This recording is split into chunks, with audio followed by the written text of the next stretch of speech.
Assalamualaikum warahmatullahi wabarakatuh. Nama saya Firman Aditya Pratama, NRP 01 11 17 400 0085. Di sini saya akan menjawab tentang soal kuis metode eksplorasi geofisika. Untuk yang nomor 1 yaitu tentang metode-metode pada geofisika, lebih tepatnya pada metode mikrotremor, gelombang permukaan dan juga atau surface wave dan juga metode resistivitas. Untuk yang pertama, untuk gelombang permukaan atau surface wave. Nah, surface wave ini merupakan salah satu gelombang seismik di mana gelombang permukaan ini memiliki energi yang paling besar, di mana 70% dari gelombang seismik adalah gelombang permukaan. Dan di dalam gelombang permukaan ini terdapat dua gelombang, yaitu komponen dari gelombang permukaan ini ada dua, yaitu gelombang Rayleigh dan juga gelombang Love. Nah, untuk gelombang Rayleigh itu penjalarannya itu arah partikelnya itu sama dengan atau paralel dengan arah rambat gelombang, tetapi tegak lurus dengan permukaan. Nah, untuk yang gelombang Love ini memiliki arah gerak partikel yang tegak lurus dengan arah rambat gelombangnya, tetapi paralel dengan permukaan tanah gelombangnya itu. Nah, di dalam gelombang setelah itu juga ada pada metode ini ada juga namanya dispersi gelombang. Nah, dispersi gelombang ini terjadi apabila terdapat kumpulan gelombang atau kecepatan gelombang grup itu melewati beberapa lapisan pada tanah. Nah, karena adanya beberapa lapisan pada tanah, gelombang itu yang pada mulanya satu terbentuk dari beberapa gelombang menjadi satu, terkena beberapa lapisan maka akan tersebar. Nah, di situ akan terjadi namanya dispersi gelombang. Nah, setelah itu dalam metodenya ini juga memiliki keuntungan dan kerugian. Untuk keuntungannya yaitu metode ini sangat mudah untuk dilakukan, bukan sangat mudah ya, tapi mudah untuk dilakukan karena data yang diambil itu kan merupakan gelombang permukaan yang memiliki energi yang besar, jadi akan mudah untuk mendapatkan datanya. Tetapi kerugiannya yaitu alat, atau lebih tepatnya alat yang digunakan pada metode ini yaitu geoponya itu sangat mahal. Maka dari itu menggunakannya pun tidak bisa lama-lama ataupun memerlukan uang yang banyak dalam metode ini. Setelah itu ada dua jenis pengukuran pada metode ini. Yang pertama yaitu pengukuran aktif dan yang kedua pengukuran pasif, di mana pengukuran aktif itu memiliki konfigurasi yang lurus dan untuk yang pasif memiliki konfigurasi yang berbeda-beda bentuknya. Lebih tepatnya konfigurasinya ini menyesuaikan daerahnya. Lalu untuk yang aktif ini sumber gelombangnya itu sumber gelombang buatan, yaitu manusia yang membuatnya. Contohnya ketika kita mau mengeksplor suatu daerah, kita menggunakan bom untuk jadi sumber gelombangnya. Untuk yang pasif ini menggunakan sumber gelombang alami dari alam.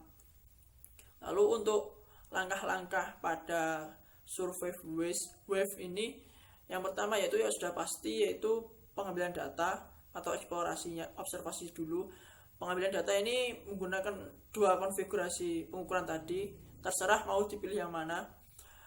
Untuk yang kedua yaitu pengolahan datanya. Nah, pengolahan datanya ini menggunakan transformasi Fourier, di mana akan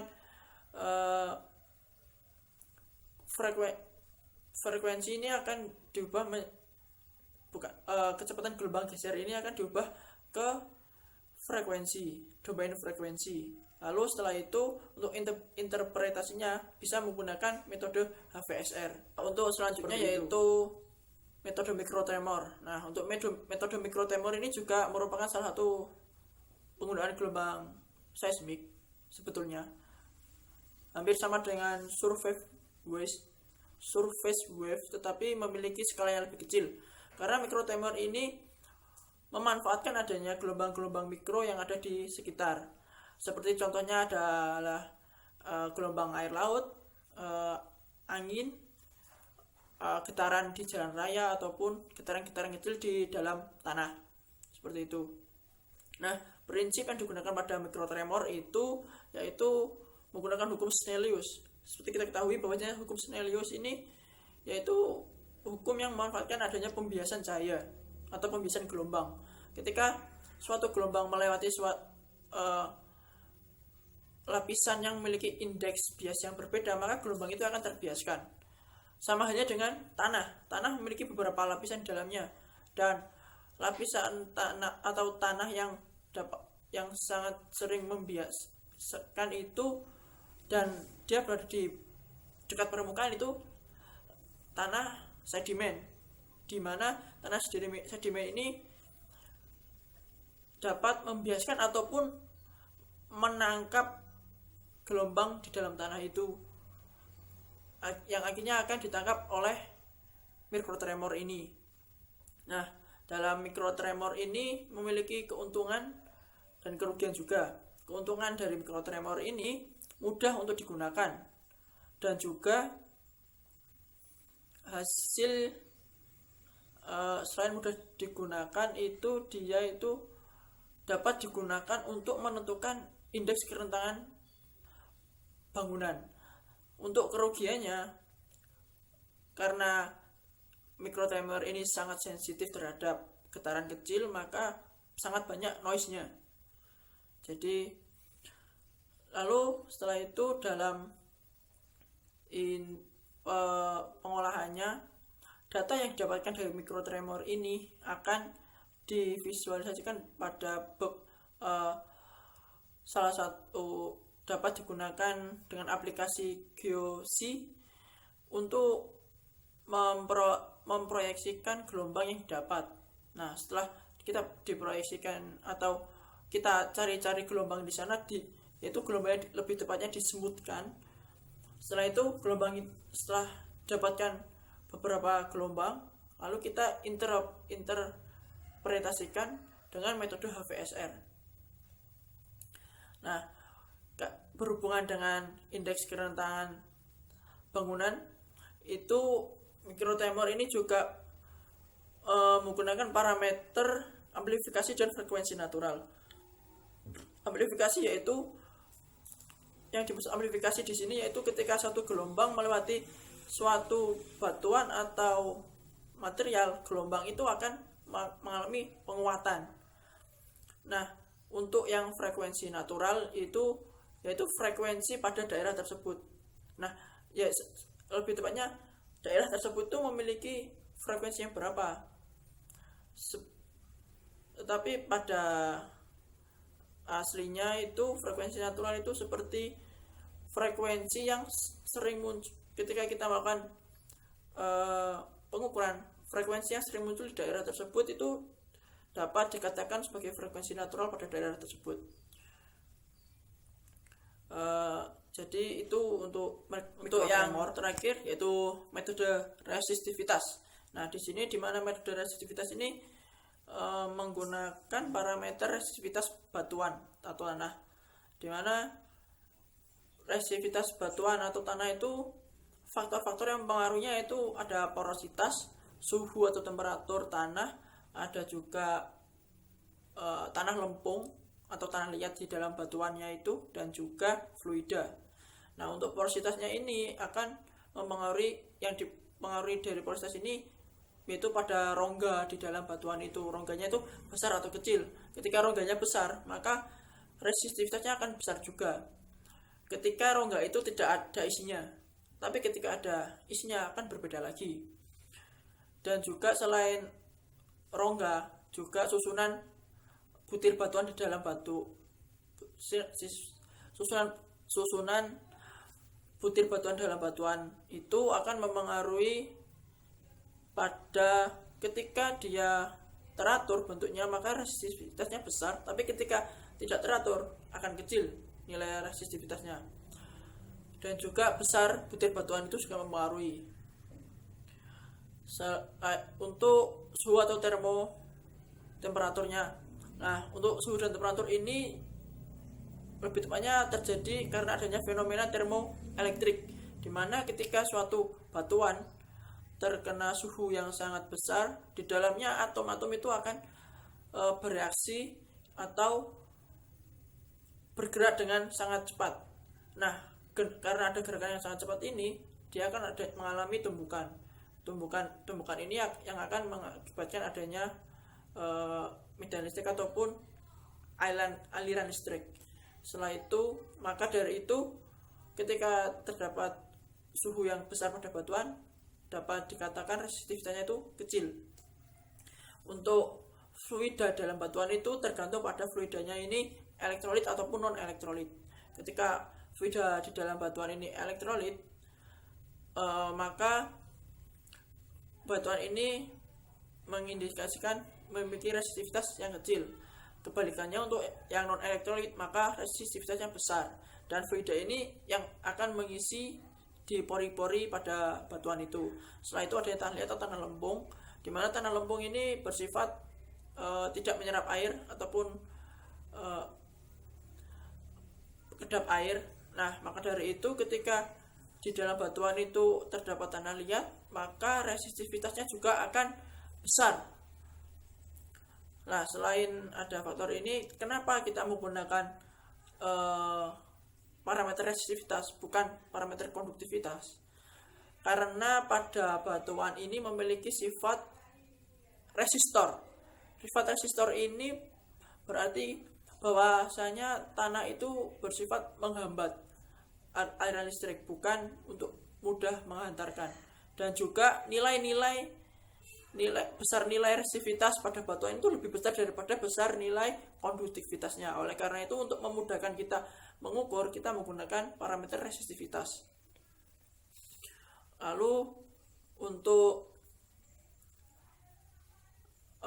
teknik atau pengukuran di dalam resistivitas ini ada 4, yaitu pengukuran phase, mapping, tomografi, dan juga anisotropi. Untuk phase, pengukuran phase itu dia itu menggunakan konfigurasi selam bersih, dan juga variasi yang digunakan pada phase ini yaitu variasi spasi antar elektrodanya. Ketika spasi antar elektrodanya semakin lebar, maka kedalaman jangkauan dari aliran listrik yang di dalam tanah akan semakin dalam juga. Oleh karena itu, hasil yang didapatkan dengan metode pengukuran ini yaitu distribusi resistivitas berdasarkan fungsi kedalaman. Nah, untuk mapping ini lebih tepatnya kebalikan dari phase, karena di mapping ini menggunakan konfigurasi Wiener dan juga variasi datum point.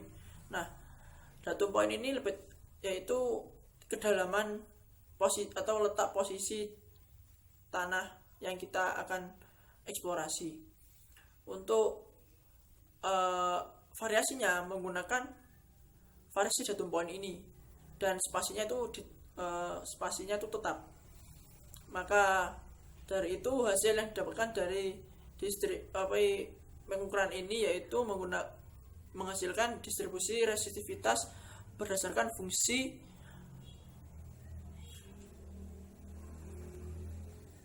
posisi. Untuk selanjutnya yaitu tomografi. Pada tomografi ini akan menggambarkan tanah dalam bentuk 2 dimensi, 3 dimensi, dan 4 dimensi. Dalam yang 4 dimensi itu yang dimaksud adalah dimensi ruang dan dimensi waktu. Oleh karena itu, pada tomografi itu yang digunakan sebagai variasi itu waktunya. Jadi untuk datum point dan juga spasinya itu akan tetap, dan dihasilkan data berupa distribusi resistivitas berdasarkan fungsi waktu. Lalu untuk yang terakhir itu yang anisotropi, yaitu yang digunakan itu variasi sudut pengukuran. Jadi untuk datum point, waktu, dan juga spasinya itu tetap. Oleh karena itu hasil yang didapatkan dari pengukuran ini yaitu distribusi resistivitas berdasarkan fungsi arah. Jadi oh ya, dan satu lagi tentang perbedaan resistansi dan resistivitas. Resistansi itu merupakan kemampuan bendanya dalam menghambat aliran listrik. Tetapi untuk yang resistansi itu hambatan jenis pada benda itu. Jadi benda itu memiliki nilai berapa, nilai resistivitas berapa untuk kita ketahui. Jadi setiap bahan itu memiliki nilai resistivitas yang berbeda-beda, seperti itu. Jadi itu untuk yang nomor 1. Jadi untuk yang nomor 2, saya akan menjelaskan beberapa kasus di daerah saya, tepatnya di Bojonegoro, dengan menggunakan metode resistivitas, mikrotremor, dan surface wave.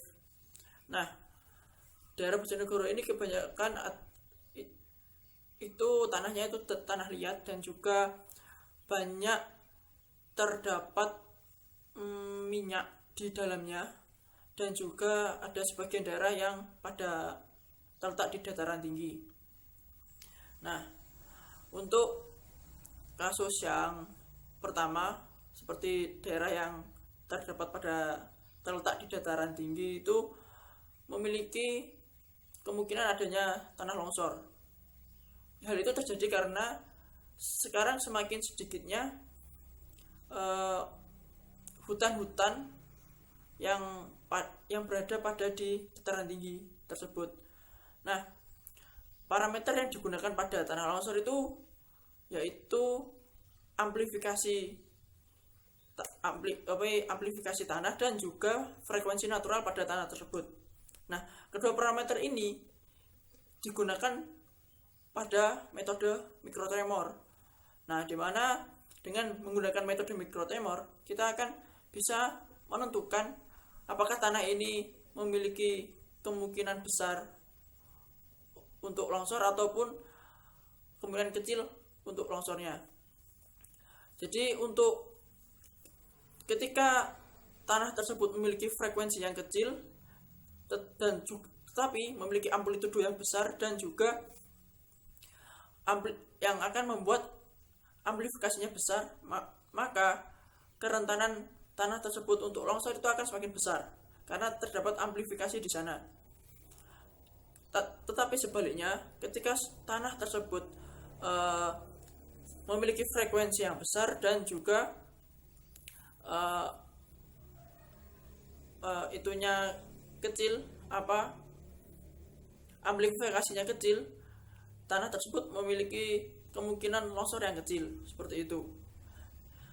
Lalu untuk yang kasus kedua yaitu adanya tanah liat. Nah, di sini maksudnya tanah liat itu lebih tepatnya kan tanah liat itu sifatnya itu kedap air, dia tidak menyerap air.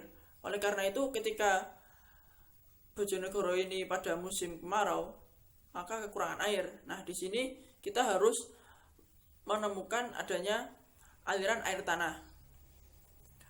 Nah, aliran air tanah ini bisa ditentukan juga dengan menggunakan parameter kecepatan gelombang geser, di mana kecepatan gelombang geser ini digunakan pada eksplorasi gelombang permukaan. Nah, pada saat kita menggunakan eksplorasi gelombang permukaan, ketika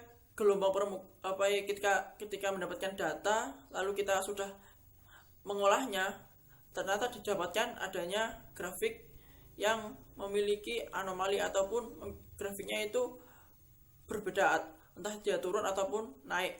Nah, di situ dapat diindikasikan adanya air tanah. Lalu setelah itu untuk minyak.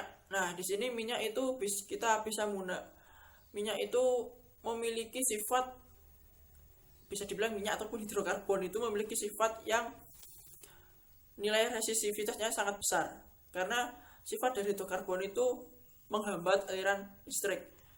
Dengan begitu, maka kita dapat menggunakan metode resistivitas. Karena ketika kita menggunakan metode itu, entah kita menggunakan pengukuran secara voice maupun mapping, saya rasa dua pengukuran itu yang tepat dalam